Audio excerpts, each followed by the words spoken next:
গতকাল সারাটা দিন আমি ব্লগ শেয়ার করেছি, কত আনন্দ সহকারে আমরা বাড়িতে এসেছি। কিন্তু গতকালের সন্ধেবেলাটা এক ভয়ঙ্কর একটা অভিজ্ঞতা আমাদের হলো।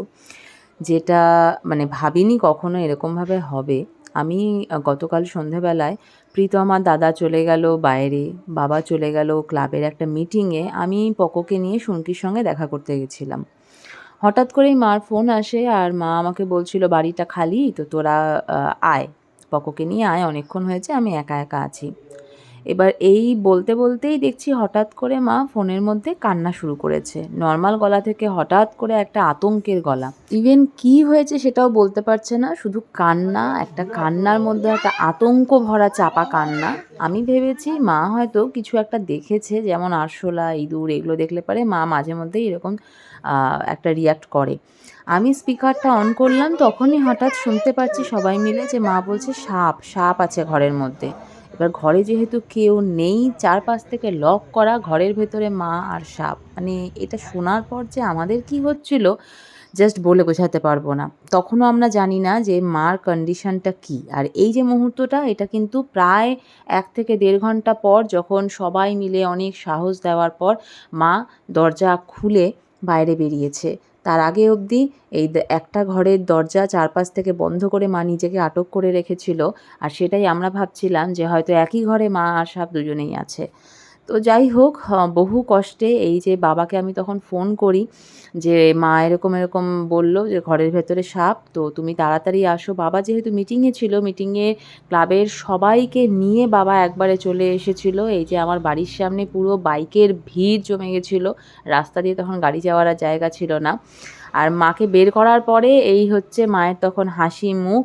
তার আগে অবধি এত আতঙ্ক, এত কান্না, এত ভয়। তবে এই যে সবাই চলে এসেছিলো, ফরেস্ট ডিপার্টমেন্টে খবর দেওয়া হয়েছিল। প্রত্যেকটা মানুষকে জানাই অনেক, অনেক, অনেক থ্যাঙ্কস যে একটা ডাকে যে সবাই এইভাবে এসে ঝাঁপিয়ে পড়েছে। না হলে পরে কালকের দিনটা আমাদের জন্য কতটা ডিফিকাল্ট হতো আমি জাস্ট এখনও ভাবতে পারছি না। যে যেভাবে পেরেছে সাহায্য করেছে। কেউ মনের জোর দিয়েছে, কেউ সামনে গেছে। আমরা তো বাড়ির মানুষজন দূরেই ছিলাম। কারণ আমাদের এই সাপের সাথে ডিল করার বিষয়টা কখনোই করতে হয়নি। আর ফাইনালি এই যে সাপটাকে ধরা হয়েছে প্রায় ২ থেকে ২.৫ ঘন্টা পরে, অনেক চেষ্টার পরে। তো এবার এখান থেকে সাপটাকে নিয়ে যাওয়া হবে ফরেস্ট ডিপার্টমেন্টে, সেখানে গিয়ে ফরেস্টে গিয়ে সাপটাকে ছেড়ে দেওয়া হবে। তো এই ছিল গতকাল সন্ধ্যার ঘটনা। কি সাংঘাতিক যে একটা সময় গেল, কি সাংঘাতিক এক কাণ্ড হলো, সেটা যে যার সাথে হয়েছে আমি তার কাছ থেকেই আগে শুনি। বলে দিচ্ছি ঘটনা যেটাই হোক, এখনো আমার ভেতরটা যে কেমন হচ্ছে আমি বোঝাতে পারবো না। থাক করে যাচ্ছে ভেতরে, শক্তিই নেই। ওই যে ওকে কোলে নিয়ে দাঁড়িয়ে থাকতে পারলাম না, বসে পড়লাম এতটা। আমি যখন তুমি দেখলে কানে ফোন নিয়ে, কানে ফোনটা তো আমার সাথেই ছিল, যখন দেখলে তখন কি দেখলে সেটা বলো। আমি ফোনটা নিয়ে তোর সাথে কথা বলতে বলতে ফোনটা নিয়ে ওই ঘরটা দিয়ে দরজা দিয়ে বের হয়ে হেঁটে হেঁটে এদিকেই যাচ্ছি, বাইরের দরজার দিকে যেতে গিয়েই ফট করে আমার চোখটা নিচে আসলো। নিচে তাকিয়ে দেখছি যে আমার এইরকম ৩-৪টে এরকমভাবে বেঁকে বেঁকে তারপরে এরকম করে আছে ফোনা তুলে, ঠিক আমাকেই দেখছে। কিন্তু আমি দেখলাম মনে হচ্ছে চোখটা আমার দিকে। আমি ওটা দেখে তো আমি তারপর তো তুই জানিস কিরকম করলাম ফোনের মধ্যে, আমি কিরকম করলাম, নাম পা কি করেছি, গলার আওয়াজ মোটা একটা আওয়াজ হয়ে যাচ্ছে। ঢুকে গেলাম ঘরে, কোলে গিয়ে বস দিদি। এটা ঠিক যে আমি ওই মুহূর্তে যে আমার মাথায় এসেছে যে আমি ঢুকে আগে দরজাটা আটকে দিই। আমি ঢুকেই দরজাটা আটকে দিলাম, এই দরজা আটকালাম। তো মাঝখানে ব্রেক নিলাম, মাকে নিয়ে বাইরে আসলাম যে গল্পটা যেখানটাতে ঘটেছিল সেই জায়গাটাতেই মা এখানটাতে দেখাক। কারণ মা তখন ঘরে একদম একা, আমরা পাশের বাড়িতে শুনকি ওখানটাতে। আর মা কি সিনারিটা ছিল একটু বলো। আমি হচ্ছে তোর সাথে ফোনে কথা বলতে বলতে এই ঘর থেকে আসলাম। আমি এরকম কথা বলতে বলতে আমি সাধারণত হাঁটি ঘরের মধ্যে, কথা বলতে বলতে এরকম এসে ফট করে চোখটা এখানে গেল। আমি দেখছি এই জায়গাটা সাপটা একদম সামনে, ঘরের মধ্যে। এখানটায় সাপের মুখটা এখানটা এরকম ফনা তুলে আছে। আর আমি একটু দেখলাম সাপের এখানটা এতটা উঁচু করে ফনা তোলা, আর লেজটা হচ্ছে এই পর্যন্ত। এখান থেকে এরকম এরকম করে এসে এখানটা ফনা, বিশাল বড় সাপটা। আমি চমকে দেখেই তো দৌড়ে ঘরে গেলাম। তো তখন তো তুই জানিস আমি তো ফোনে কি করেছি, কিন্তু আমার এখন আমি ভাবছি যে আমার মাথায় কাজ করলো কি করে। আমি দৌড়ে এই ঘরে ঢুকে এই দরজাটা আটকে দিলাম যাতে এখান থেকে আমার পেছন থেকে ঘরে না ঢুকতে পারে, হুম। তাহলে আমি আর বেরোনোর কোনো ইয়ে পাবো না। এই দরজাটা আটকালাম, তারপরে দৌড়ে ভেতর দিয়ে গিয়ে ওই ঘরের দরজা আটকে দিলাম, মানে এদিককার দরজা আটকে আমি এই যে ঘরের ভেতরে ছিলাম এই দেওয়ালের পাশে, আর এখানে সাপটা এবার ঘোরাঘুরি করলে করবে, আমার এইটা হচ্ছে ব্যাপার।